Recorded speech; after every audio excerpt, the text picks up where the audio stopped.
The first crack of gunfire across the Montana sky shattered Delilah Landon's life, just as surely as it had pierced her father's prized china cabinet 3 years before.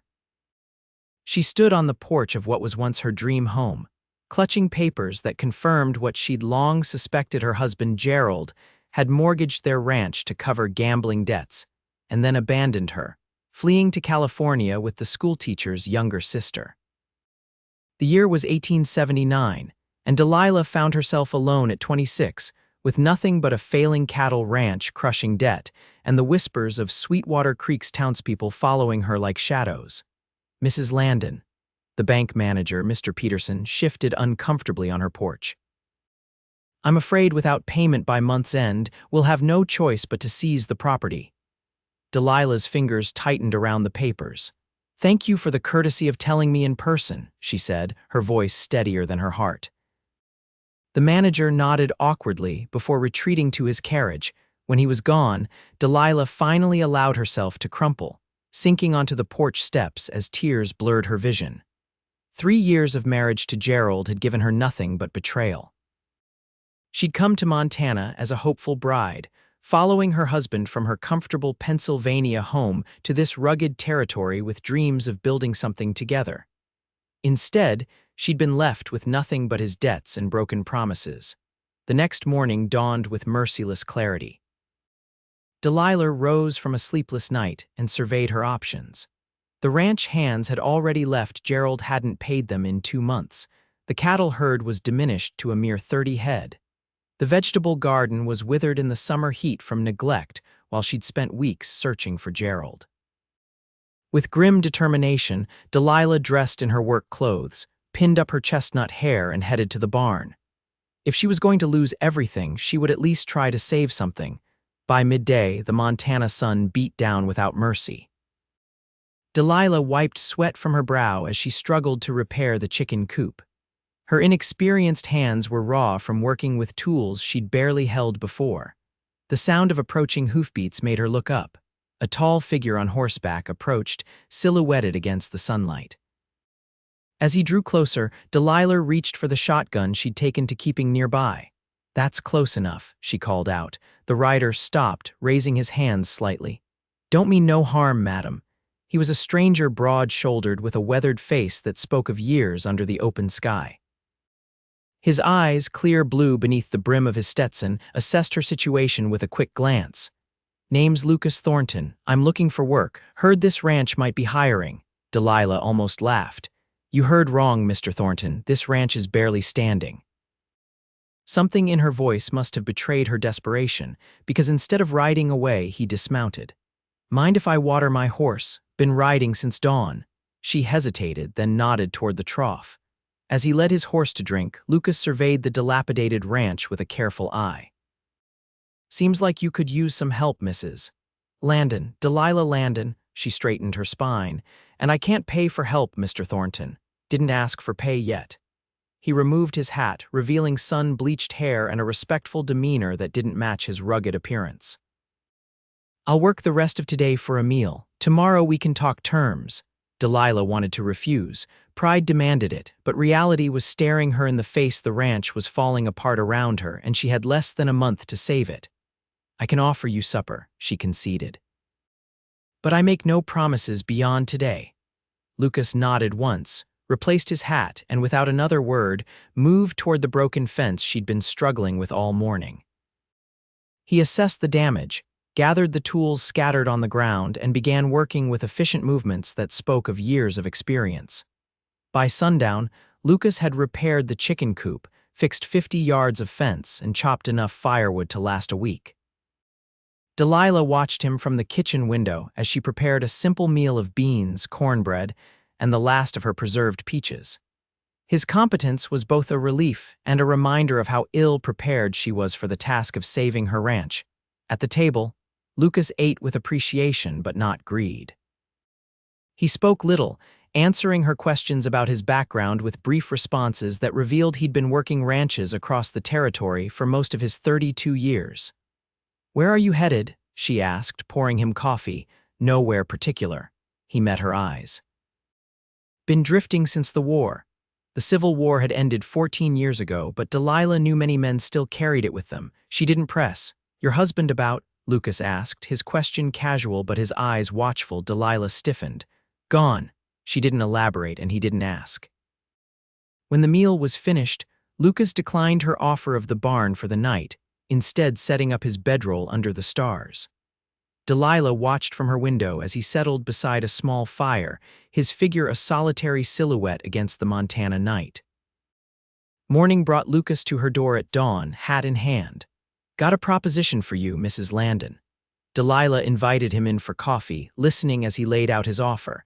He would work the ranch for room, board, and a small percentage of any profit they could generate. In return, he'd help her get the place running well enough to either sell it for a decent price or keep it going. "Why would you do this?" Delilah asked, suspicion warring with desperate hope. Lucas's gaze was steady. "Been wandering long enough. Looking for a place to put down some work that matters. You need help, I need purpose." He shrugged. "Seems simple enough." It wasn't simple at all, but Delilah had run out of options. By midday, they had an agreement, and Lucas moved his few belongings into the small cabin that had once housed the foreman. The next weeks passed in a blur of endless work. Lucas repaired fences, rounded up scattered cattle, and assessed what could be saved. Delilah worked alongside him when she could, learning skills her husband had never bothered to teach her. At night, exhausted, she would fall into bed with muscles aching but a small spark of hope growing. Lucas proved to be as good as his word. He worked from first light until well past dusk, his focus unwavering. He spoke little about himself but treated Delilah with a quiet respect that she found herself increasingly appreciating after Gerald's dismissive attitude. A month after Lucas's arrival, Mr. Peterson from the bank returned. Delilah met him on the porch, heart pounding. "I've come about the payment, Mrs. Landon." "I've gathered half," Delilah said, handing him an envelope containing money from selling off some furniture and a small parcel of land. "I'm requesting an extension for the remainder." Peterson frowned. The bank president was quite clear. The bank president might want to consider that Mrs. Landon's turning this place around. Lucas interrupted, appearing from the barn. His presence, solid and unflinching, seemed to fill the space between them. "Another month and she'll have a proper cattle operation running again. Seems short-sighted to foreclose now." Peterson looked between them, clearly calculating. "I can give you 30 more days, Mrs. Landon, but not a day more." After he left, Delilah turned to Lucas. "Thank you, but you shouldn't make promises we can't keep. Where are we going to find the rest of the money in 30 days? Lucas's expression remained calm. "I know some ranchers looking to expand their herds. Your remaining cattle are good stock. If we can get them healthy and rounded up, we might get a fair price." "Not enough to save the ranch," Delilah said, despair creeping back in.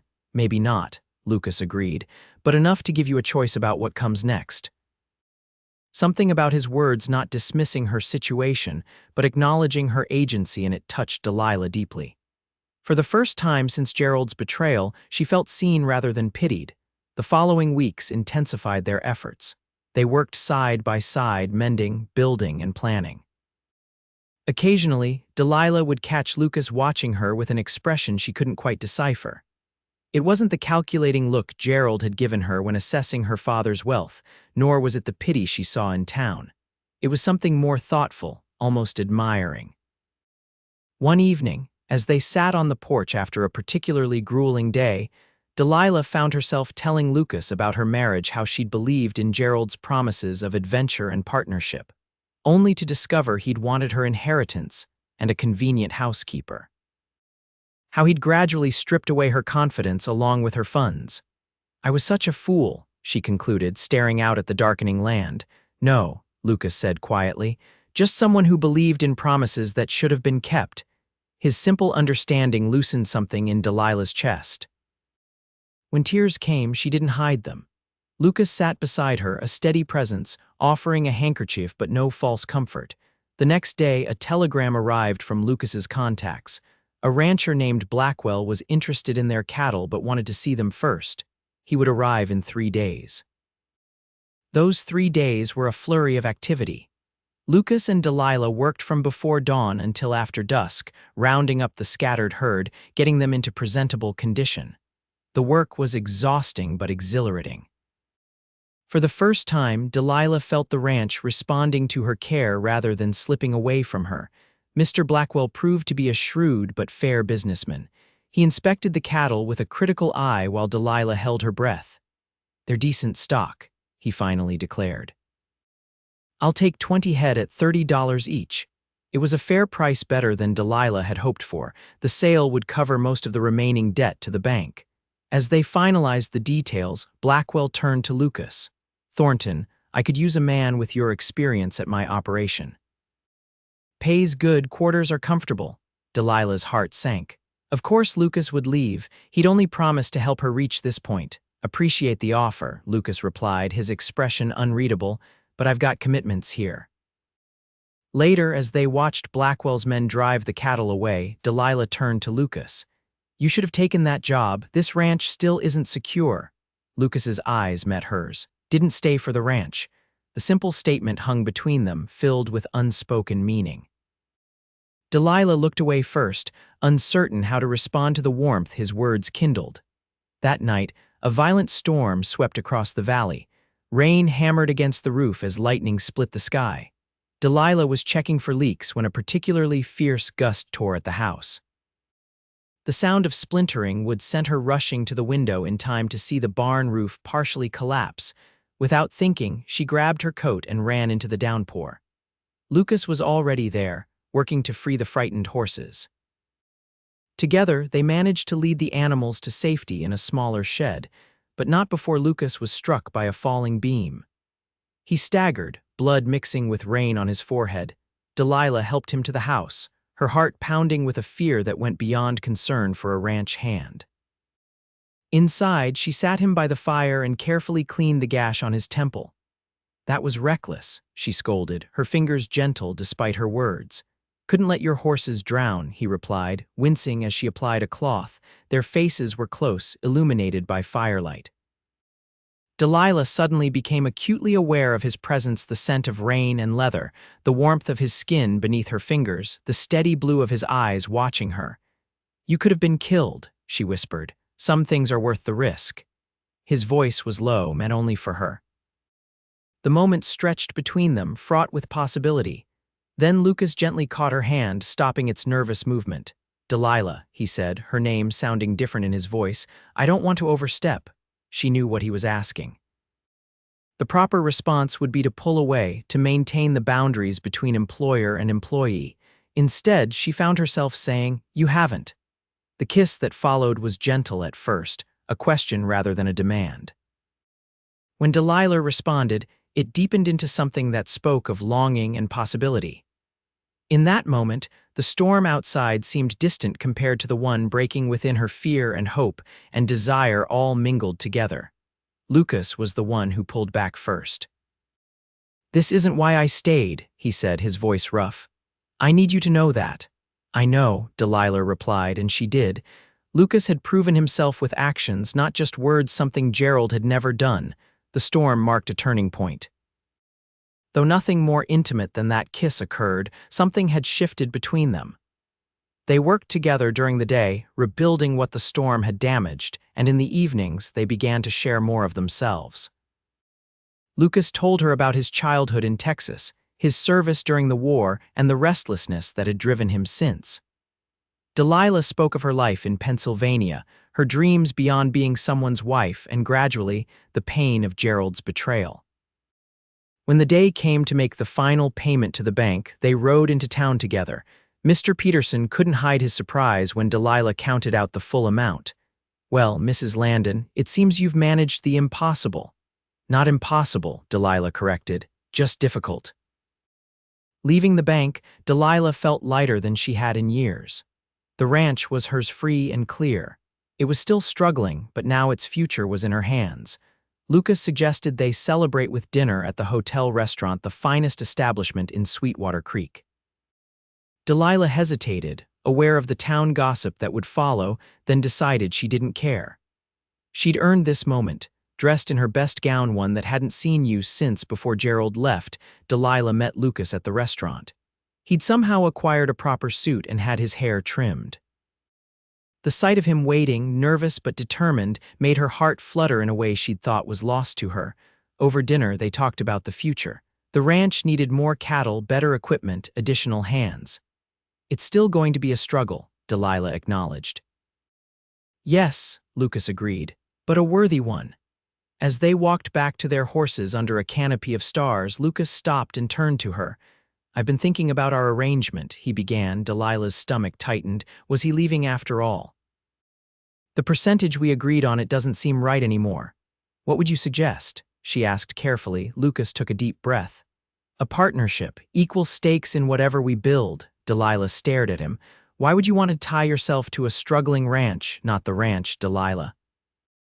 His voice was steady despite the vulnerability in his eyes. I want to build something with you." The words hung in the night air between them. Not a declaration of love, it was too soon for that, but a promise of possibility. "I'm still healing," she said honestly. "From Gerald, from everything." "I know." Lucas took her hand. "I'm not asking for promises, just a chance to see what we might become together." Under the vast Montana sky, Delilah considered his offer. Lucas had already shown her more respect and partnership in a few months than Gerald had in years of marriage. He'd seen her at her lowest and still looked at her like she was something precious. "Yes," she finally said, "a partnership." Their second kiss, under the stars of Sweetwater Creek, held the taste of new beginnings. Summer faded into fall, and fall gave way to a bitter winter.